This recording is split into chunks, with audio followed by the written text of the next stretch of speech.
Let's take a moment to celebrate bold new beginnings. The CEO chirped into his lav mic like he was announcing a damn gender reveal.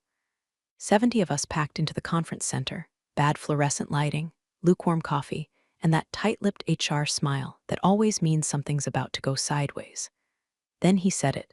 We've made the difficult decision to streamline our operations. Streamline, that corporate colonic of a word. My name was fourth on the list, and we thank her for her years of service. But as we look ahead, we need to refresh our talent stack. I didn't hear anything after that, just a hollow whoosh in my ears. My hands went cold, like they always do when I'm about to either pass out or ruin someone's life. No warning, no heads up.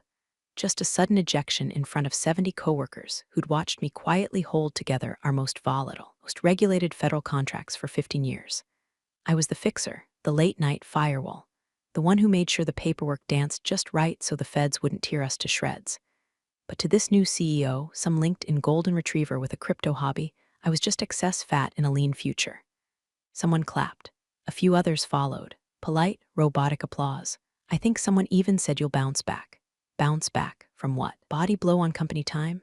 A decade and a half reduced to a line in a PowerPoint. HR handed me a branded stress ball and a cardboard box like I was going to cry and hug someone. I didn't say a word, just nodded once like I'd been dismissed from jury duty and walked out through the side door. But the elevator ride, that's where the real story starts. I pulled out my phone and logged into the compliance portal. Two-step authentication, biometric thumb scan, passphrase, secure session initialized. I scrolled to Form 1916B, responsible officer status change immediate effect. Clicked submit. A little pop-up appeared, warning. Submission will initiate stop work order on all contracts requiring active compliance oversight. I hit confirm. Then the elevator doors opened and I walked out free. See, what they didn't understand, what no one on that glossy leadership team even bothered to check, was that I wasn't just the one who kept the files neat and sent friendly reminders about renewal dates. I was the named responsible officer on every single federal and defense-adjacent project they had. Legally, on paper, in systems, in blood. And when a responsible officer's employment ends, regulations say they have 24 hours to notify the oversight agency and trigger a mandatory stop work order. It's not optional. It's not up for debate. It's federal law. The kind with teeth and hourly fines sharp enough to gut a company in a week. But I didn't need to say that at the meeting. I didn't need to argue or cry or beg for dignity. I just needed to push a button. By the time I was in the parking garage, Char had emailed me the separation summary and a survey link asking for feedback on my transition experience. I almost laughed. I deleted it and turned off my phone. Let them enjoy the silence. Because by the time they figured out what I'd just done, what they'd actually lost, it'd be too late to fix it without me. And I wasn't feeling generous. By 8:47 the next morning, the first whisper came through Slack. Anyone else locked out of Project Merlin? At 9:02, another pinged, this time from someone on the East Coast team. Fed Cloud is down. Compliance flag on login screen. By 10:30, they'd pulled every engineer from federal and defense-tagged projects. Not paused, pulled. Entire dev teams were redirected to internal documentation review, which is HR code for sit tight and look busy while we beg legal for a miracle. The compliance dashboard, usually a sea of green checks, lit up like a Christmas stroke. Red, red, red, non-compliant, non-compliant, pending RO reinstatement. It took less than 12 hours for the quiet detonation to ripple through the company's gut. At exactly 12:12 p.m., a very calm, very short email landed in the company's general counsel inbox. No logo, no fluff, just Black Times New Roman and a single sentence from the oversight office. Your organization is no longer considered compliant for work involving federal or defense-linked contracts under Titles 48 and 32. There was no signature. Just a reference number and a PDF attachment outlining the stop work order already in effect since 5:52 p.m. the day before, exactly 27 minutes after I'd stepped into that elevator and filed the form. That PDF included penalty accruals, $100,000 per hour. Clock ticking. I, meanwhile, was at home in my robe, watching it all unfold like a slow-motion train derailment. Tea in hand, feet up, LinkedIn on fire. Notifications stacked like Jenga blocks. Sorry to hear the news. Let me know how I can help. Wait, did they really let you go? WTF, big mistake on their part. You always had the quiet superpower energy. Quiet, yeah, but not powerless. One by one, little pings came in from ex-coworkers, engineers, project leads, even a few PMs I barely tolerated, trying to be casual, trying to understand. Hey, so random question. Was there anything you were working on that would affect compliance? Hey lol, do you remember who took over your part of the due risk matrix? Hey, you wouldn't happen to still have access to the legacy portal for JCat 17, would you? I left them all on read, and I wasn't smug, not exactly. Smug is what you feel when you win at trivia night. This was clean, cold justice. Not revenge, not sabotage, just consequence. Quiet, elegant, inevitable consequence. Meanwhile, the company's public Slack channels were turning into chaos gardens. Developers arguing over access credentials, product managers screaming about delivery deadlines. Someone tried to escalate to IT, but IT just posted a screenshot of the compliance error message. Action denied. Responsible officer no longer active. No backup assigned. No backup, because they never thought to assign one. And why would they? I'd never made a fuss. Never played politics. Never asked for title changes or company-wide shoutouts. Just did my job so well no one even knew how I was doing it. Until I stopped. Somewhere in a glass-walled corner office, I imagined the CEO squinting at that email, wondering how a $700M company with next-gen scalability and enterprise resilience got kneecapped by a woman they'd labeled non-essential. The truth was dawning and fast. They didn't fire an administrator. They fired the keystone. And the thing about keystones, only notice them when the arch collapses. By the time Friday morning rolled around, the panic had started wearing dress shoes. At exactly 7:31 a.m., someone in legal sent an internal priority email flagged RED urgent asking why the governance, risk, and compliance system wasn't accepting credentials. They tried the admin override, denied. Reset the GRC server cache, still locked. Even the root user was met with the same blunt slap of a message. RO access, required for administrative override. Current responsible officer, vacant. They assumed it was a glitch. They always assume it's a glitch. Like systems spontaneously decide to mutiny on payday. IT tried rebooting the internal GRC node cluster twice.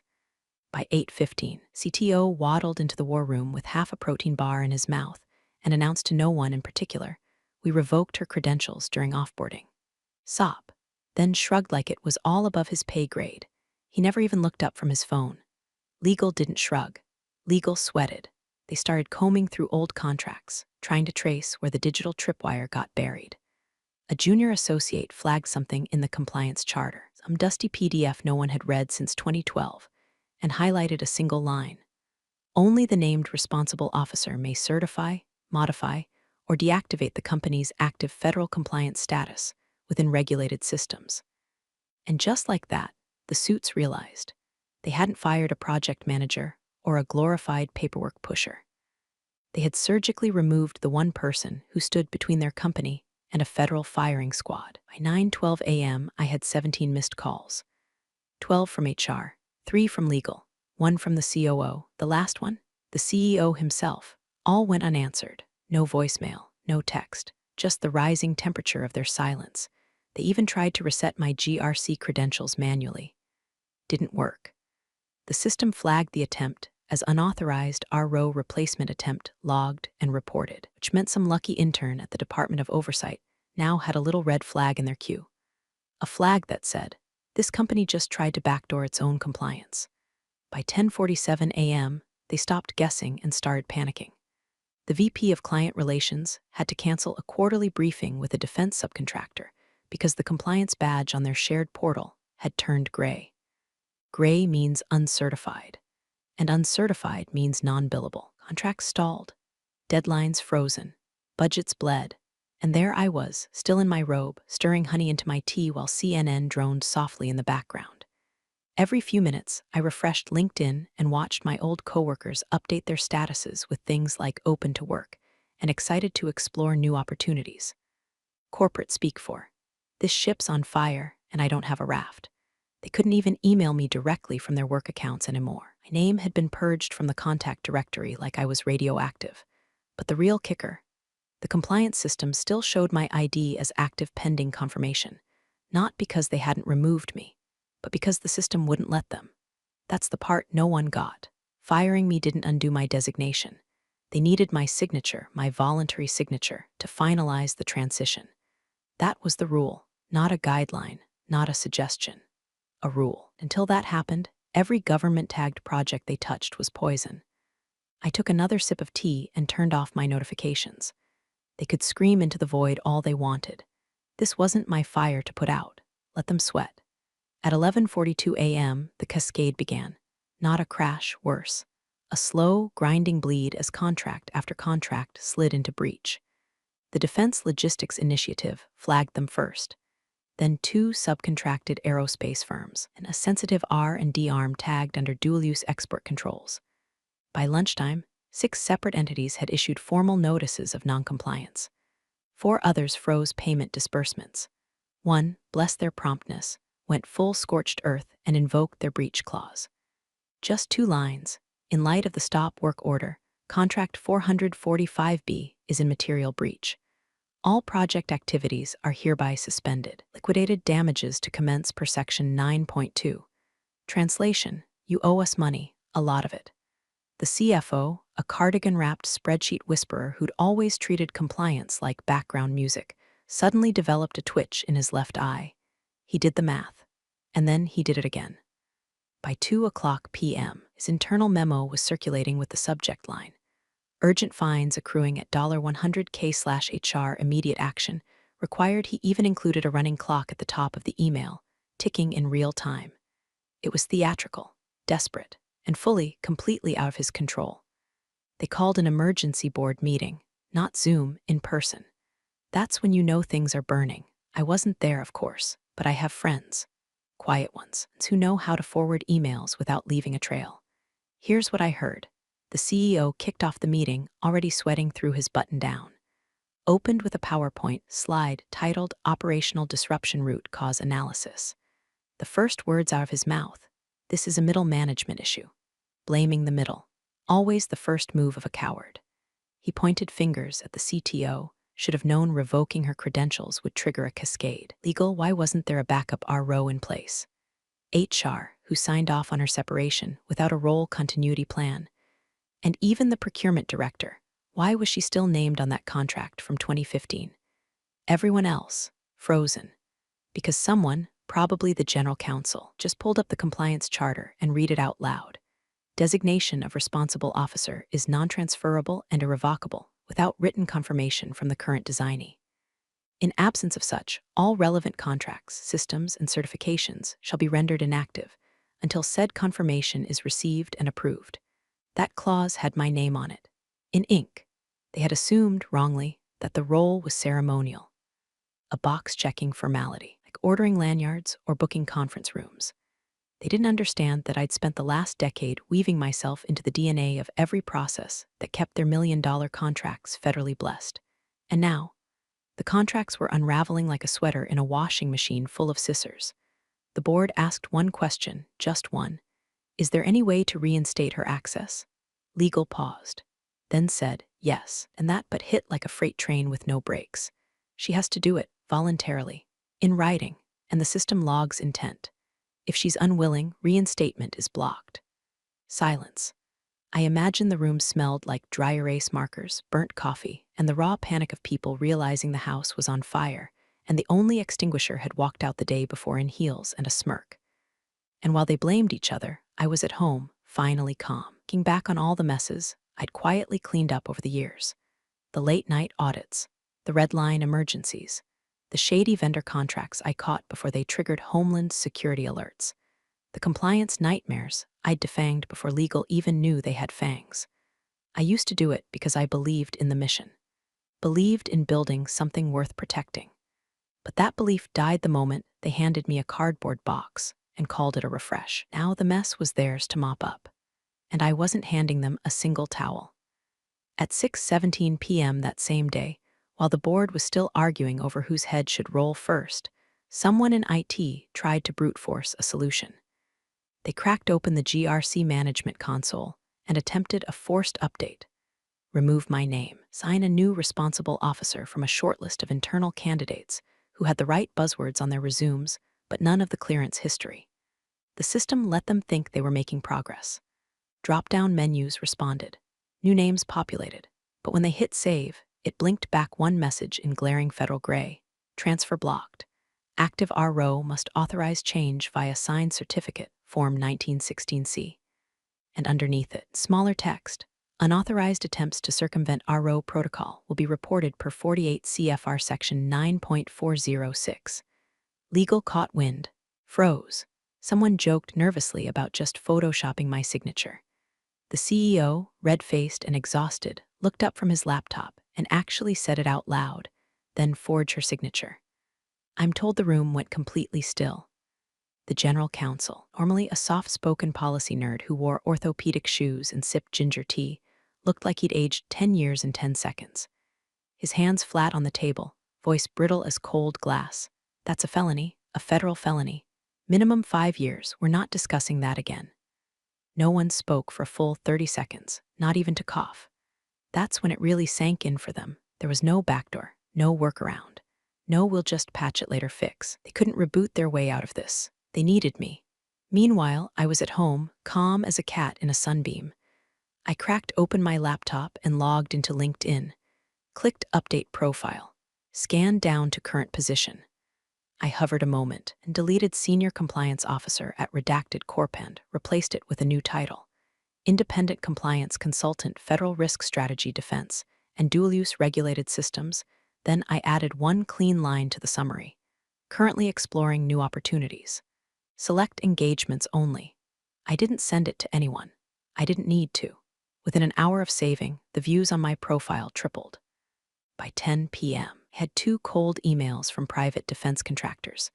By morning, 3 more, all curious, all just checking in, all offering urgent advisory work on high-impact timelines. One of them even said, "Saw what happened. If you're the RO everyone's whispering about, we need to talk." The whispers had started. Back at Redacted Corp, the delusion phase was in full swing. The CEO ordered PR to draft a statement, something about unexpected regulatory turbulence and active partnership with federal agencies to resolve compliance hurdles. It was empty air. No one believed it. Contractors were already pulling out, sending polite legalese that translated to call us when you can legally exist again. Inside the company, morale collapsed like a bad lung. Teams got reshuffled. Security clearance liaisons were put on hold. Budgets went into freeze. COO tried to rally everyone with a company-wide Slack post about resilience through adversity. Someone replied with a GIF of the Titanic orchestra playing as the ship sank. It got 87 reactions. Meanwhile, the compliance charter clause, my clause, was now being dissected line by legal, compliance, and 3 external consultants flown in overnight at God knows what cost. But the line they kept circling back to, all authority is non-transferable without direct participation and verification by the current responsible officer, whose intent must be unambiguous and willing. Unambiguous and willing, which meant that even if they got me on the phone, even if they begged, even if they offered to rehire me with fanfare and groveling, the system would still block them unless it was clear I was signing over my role voluntarily. And right now, I wasn't returning their calls. 8:09 a.m. sharp Monday morning, the Empire took its first real punch to the teeth. A $14 million contract, years in the making, months from rollout, and critical to the company's Q4 projections, was unceremoniously yanked by a government agency with all the grace of a guillotine drop. The official language was stiff and bureaucratic. Due to current noncompliance with RO designation and oversight requirements, this office is terminating contract #8774 under clause 52.209-6. All further engagement is suspended until reinstatement is confirmed. Translation: you fired the only person who could sign off on this deal. You're now radioactive. Goodbye. The cancellation hit the executive suite like a pipe bomb wrapped in subpoenas. The CFO tried to put a spin on it, uttering about contractual delays and temporary hurdles, but no one bought it. Not the board, not the clients, and especially not the investors, who'd already been circling like nervous hyenas since word of the stop work order leaked. By noon, Shareholder Relations issued an internal alert. The quarterly earnings call would be restructured to address regulatory turbulence. That's corporate, for we don't know if we're legally allowed to make money right now. At 2:00 p.m., I got the message. Not directly, of course. No one had the guts for that anymore. It came through Monica, a former colleague from Risk who now consulted with a firm that happened to sit on the same contract that just evaporated. She'd always had a good head on her. We used to eat lunch in the supply closet when the cafeteria got too loud. She texted, "He wants to talk. Says it's urgent. Offered to make things right. Want me to pass you his number?" I stared at the screen for a minute, then typed, "Tell him I'm busy consulting." Then I deleted it. Instead, I just left her on read. Not because I was being petty. I was being precise, because this wasn't about rage anymore. This wasn't vengeance or ego or some childish pissing match.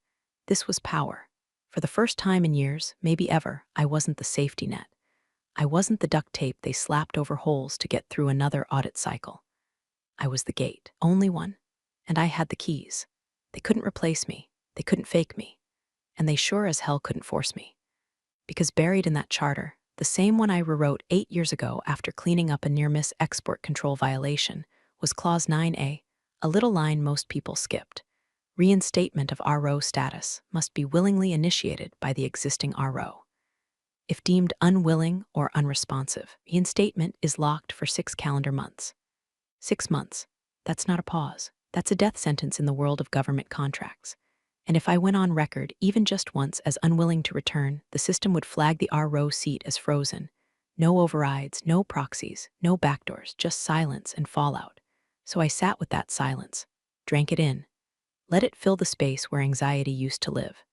Because for 15 years, I'd worked through holidays, weekends, disaster recoveries. I'd put out fires I didn't start. I'd saved deals by catching compliance clauses hidden like landmines. I'd protected this company from the consequences of its own arrogance, and they thanked me with a cardboard box and a speech about refreshing talent. Well, here we were, talent refreshed, contracts canceled, shares sliding like ice down a hot windshield. And I finally felt steady, untouchable. Monica followed up once. 2 hours later, he's serious. Said he'll meet wherever, whenever, wants to apologize. I didn't answer, because apologies aren't signatures, and reinstatement, that requires something else entirely.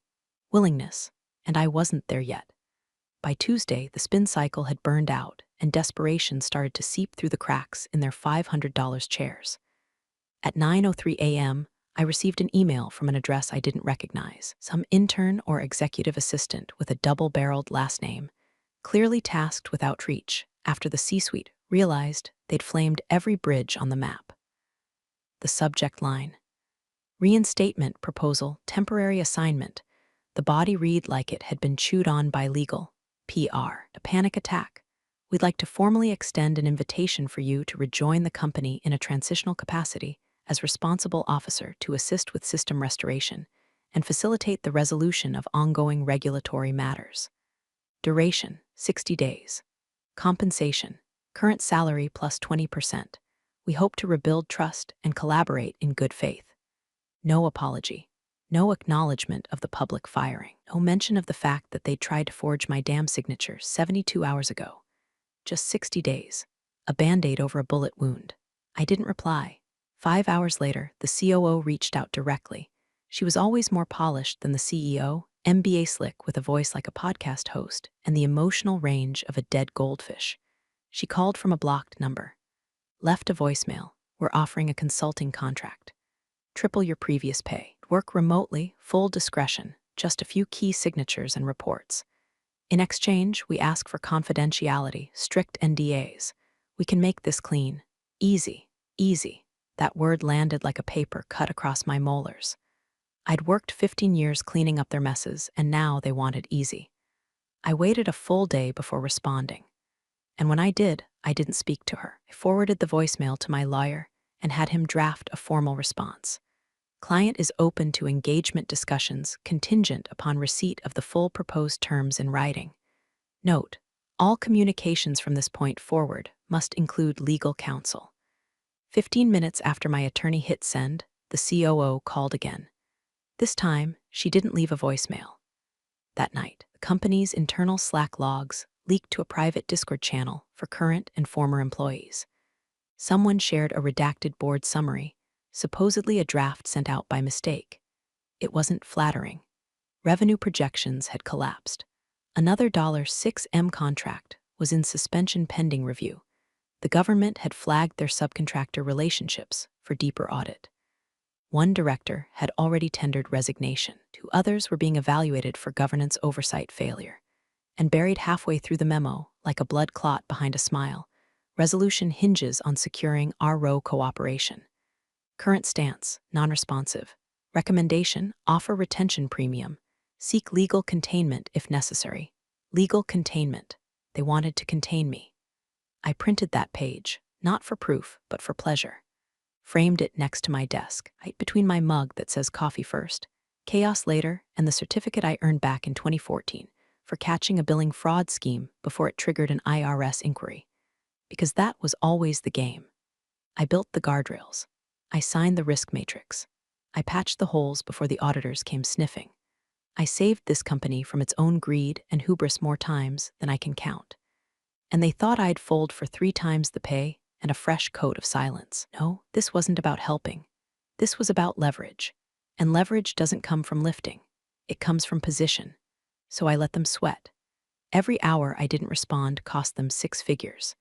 Every minute I stayed silent dragged the CEO closer to the gallows the board had started constructing behind closed doors. They weren't offering me a lifeline. They were asking for the privilege of not drowning in the mess they made. I hadn't decided yet if I'd toss them even a brick. They sold it as a collaborative discussion. That's what the email said, short, neat, dripping with performative civility. We believe a direct, good-faith conversation will allow all parties to move toward resolution.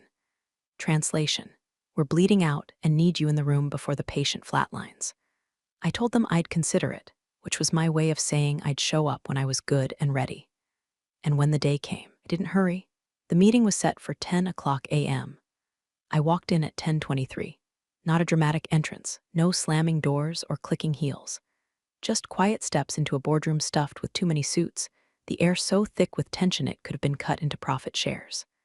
The CEO was mid-rant when he saw me, his voice pitched high from hours of trying to mask desperation with aggression. He stopped mid-sentence, eyes narrowing, then launched straight into me. You have no idea the damage you've caused, contracts, jobs, shareholder value. This he didn't get to finish, because the company lawyer, buttoned up, pale as printer paper, stood so quickly his chair screeched across the polished floor. He reached out and grabbed the CEO's forearm like he was about to pull him away from an open flame. Sir, stop. The room froze. Then, in a voice that was low but carried to every corner of that glass-walled chamber, he said the words that shifted the ground under every pair of Italian loafers and Laubautin heels in the room. She's the only one who can sign the reinstatement. Not one of the only. Not our best option. The only. Every head turned to look at me. Not at my face, at my hands. Hands they now understood were the sole bridge between them and the compliance gridlock devouring millions of dollars an hour. I didn't sit. I didn't smile. I didn't speak. I just set my bag on the table, slow enough for the sound of the leather to be heard in the silence. Then I opened my notebook, clicked my pen, and began writing, not a word for them, but for me. Let them wonder if it was notes. Let them stew on whether it was a list of demands or a record for the feds. CEO's mouth opened, but the lawyer shook his head once, sharp. Anything you say right now can be construed as coercion. We are past the point of negotiation without her willing consent. The phrase hung there, willing consent, like the blade of a guillotine, dangling but steady. I let my gaze sweep the room, directors shifting in their seats. The COO staring at the table like she'd find salvation in the wood grain. The CFO tapping his pen too fast, eyes darting toward the clock on the wall, probably calculating how much this very minute was costing them. And me, serene, because they'd finally caught up to what I'd known from the moment I pressed submit in that elevator. I held every card, and they were just now realizing they weren't even at the table unless I let them sit down. I didn't speak until every eye in that room had landed on me twice, once out of shock and once out of the quiet, choking recognition that they had no other way out. Then, without preamble, I reached into my bag, pulled out a single sheet of paper, and slid it across the glossy table. 3 bullet points. That's all. 7-figure payout, wired within 48 hours. Full benefits reinstated retroactively, health, retirement, stock options, backdated to the day they fired me. The CEO's immediate resignation, effective before the ink on my reinstatement dried. A wiggle room, no subject to discussion, just facts in black ink. And then the last line, written in my neat block print: failure to agree will result in official written notice of unwillingness to return per Clause 9A. This will lock reinstatement for 6 months, non-negotiable. I leaned back in my chair. Your choice. The CEO sputtered, the beginnings of some insult curling in his throat, but the lawyer cut him off like a scalpel to a nerve. She's right, he said, voice flat, resigned. Clause 9A locks the designation if she's unwilling. There's no court, no agency, no emergency appeal that can override it. Not for 6 months. Silence. The kind that eats sound out of the air. I watched them weigh it, the money they'd lose in half a day versus the money they'd have to wire to me in one lump. Humiliation of losing their golden boy CEO versus the humiliation of explaining to shareholders why their contracts were still dead in the water. The CFO's pen stopped tapping. The COO finally looked up. The board chair leaned forward, eyes fixed on my paper like it was the last lifeboat off a sinking ship. Get it done, the chair said. The CEO opened his mouth, but the chair's stare nailed him in place. Now, I didn't gloat, didn't smirk, just reached into my bag again, pulled out my own pen, a heavy silver one I'd bought years ago after my first big compliance win, and signed the reinstatement forms with the same calm I'd used to trigger the stop work order in the first place. No flourish, no speech. I set the pen down, stood, and slid the signed document back toward the lawyer. Then I walked out, not a glance behind me, not a word to anyone, just the sound of the boardroom door clicking shut, sealing them inside with the consequences I'd handed them, and the vacuum I'd left behind. Appreciate you sticking around, you wise old rebels. Smash that subscribe button, or this fossil might just cause another epic fiasco.